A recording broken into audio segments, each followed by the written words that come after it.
I'm going to head to the island of Šolta, which is a much less visited island in Croatia. I'll be getting the ferry from Split, and I had just enough time to come and grab a juice and a smoothie bowl from my favourite juice bar called Ginger. George, I need you to do the immunity, please. This is immunity? Come on.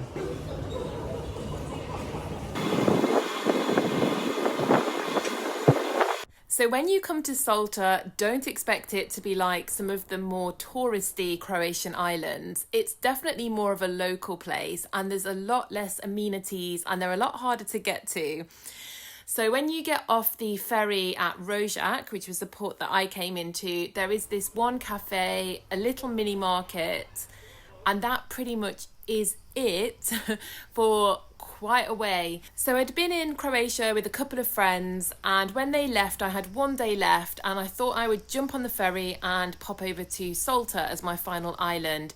In hindsight, I do wish I'd have put a little bit more research into how to get around when I got here and what to do.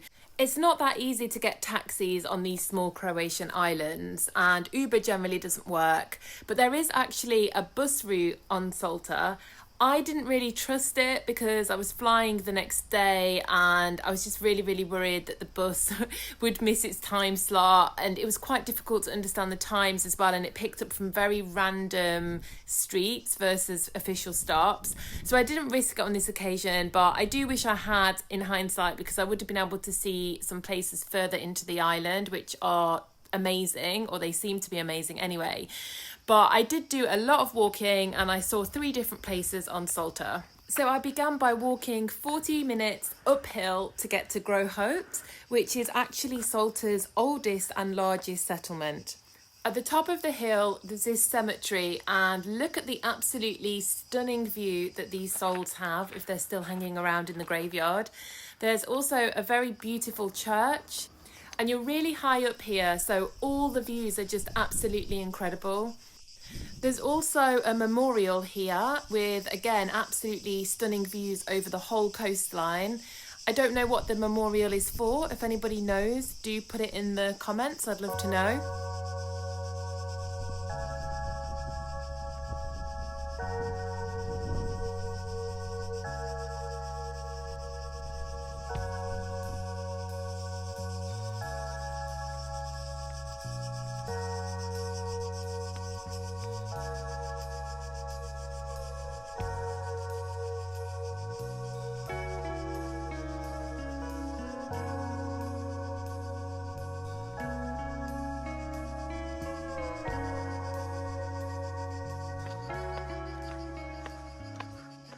They also have the Šolta Red Heart landmark, which is a great place to take pictures. I didn't have anyone to take my picture, so I had to do a bit of self-filming here. But do take a minute to sit down here and just take in the breathtaking views.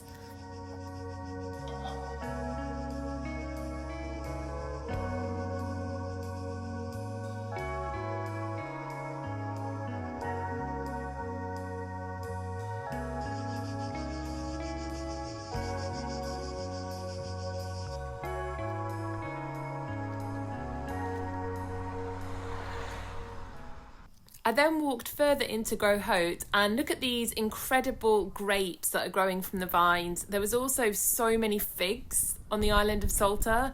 They were everywhere. So I walked past this old fire station, and to the right of me was the old site where the Hotel Perona used to stand. This was the first hotel on Šolta, and it was open to the public at the beginning of the 20th century. It was opened by Luke Bezica, whose first wife unfortunately died, and he remarried a younger woman called Antica. When he died in 1931, she took over the running of the hotel by herself. The hotel became the hub of social events for the island and offered many homemade specialities. Unfortunately, the hotel was destroyed in 1944 during the bombing of Grohote. Sadly, Antica and her 3 sisters also lost their lives in the bombing. Then we move on to one of Šolta's best known churches. This is the Church of St. Stephen, and it was built right next to the remains of an early Christian basilica. It was built between 1914 and 1942 on the location where the old church had been pulled down. Whilst the foundations were being dug, they actually found pieces of sarcophagi dating back to the 1st to 4th century. There's also a graveyard round the back which contains the grave of the famous 20th century poet Vesna Parun, who came from Šolta.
I then headed off into the rest of Grohote to try and find somewhere to get some refreshments, a drink and charge my phone.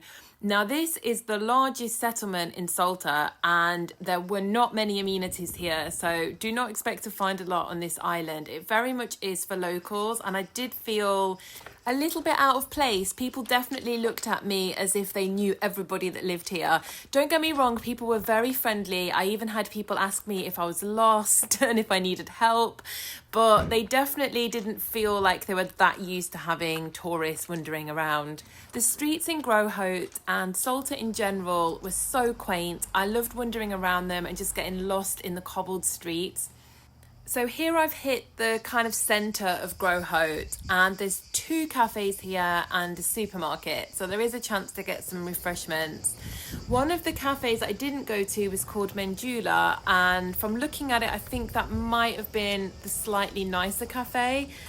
I ended up going to one where the lady was so sweet though, and she let me charge my phone behind the bar. And by that point, being unprepared as I am without a battery pack, that was my primary need at that point. So definitely don't come here if you want jam-packed amenities, but it really is a little hidden gem and very authentic and off the beaten path. So if that's your kind of thing, it's definitely a great place to visit.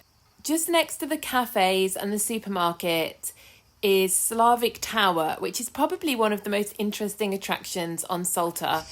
There is no historical data on the construction of the castle, but we do know that from 1831, the castle was owned by the de Benedettis family, who were a noble family from Split.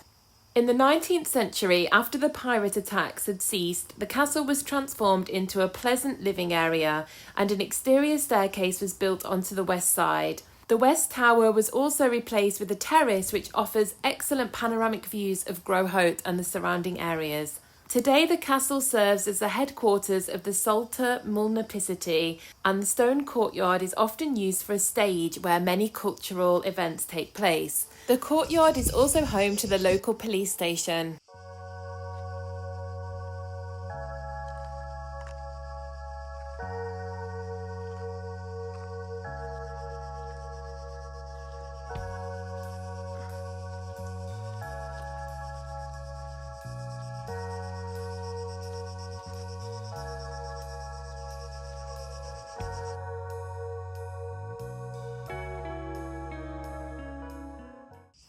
This is the old fraternity house in Grohote, which is where members of the fraternity of St. Stephen the First Martyr used to meet. There's now a library and an art gallery here. I did poke my head through the door and I couldn't see any art on display. I didn't want to waste time because I had a 40-minute walk to get to Donje Selo, which is where I wanted to visit next because it seemed a walkable place to get to. I walked through a few more streets, met a few cats, and it was very difficult to know what was garden and what was street. It's really hard to know whether you're in someone's garden here or not. I have no idea.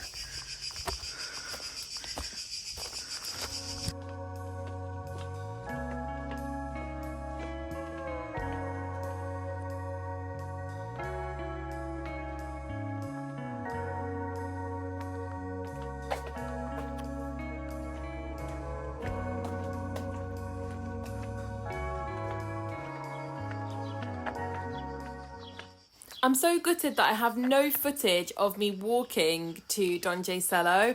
I did film it, I'm sure, and I just can't find the footage now, but I walked down quite a main road. One thing I will say about Croatia in general, and particularly the islands, is I always felt so safe. I probably wouldn't have undertaken a walk like that in other countries, probably not even in my own, to be honest, but I just always felt super safe. And yeah, I walked along a main road for about 40 minutes. It was 1.8 miles to get to Donje Selo, and the whole of the road was lined with fig trees. So anytime you wanted a snack, you could just help yourself to keep you going. Donje Selo is a picturesque, very typical Mediterranean hamlet dating back to the period of antiquity.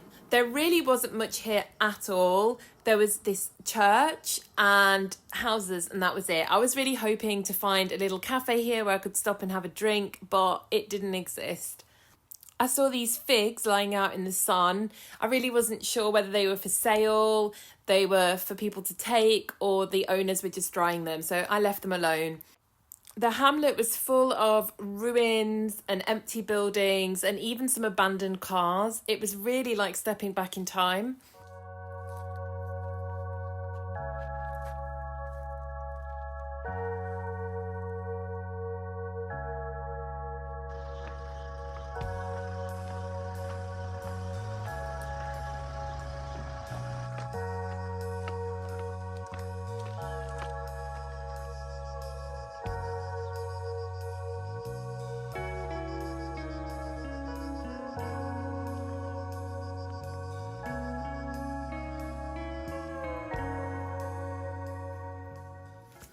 It took me about 1 hour and 15 minutes to walk back to Rožac for the ferry. On the way, I did see a carob tree, which was really exciting, and I took a few carob pods with me to eat on the way home. I'd also just left myself with enough time to check out Rožac Beach, which is right by the ferry port pretty much, and the views were absolutely spectacular as we were in sunset now as well.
I made it onto the ferry with lots of time. I had my cacao pods to snack on, and I got to witness some beautiful sunsets on my way back to Split.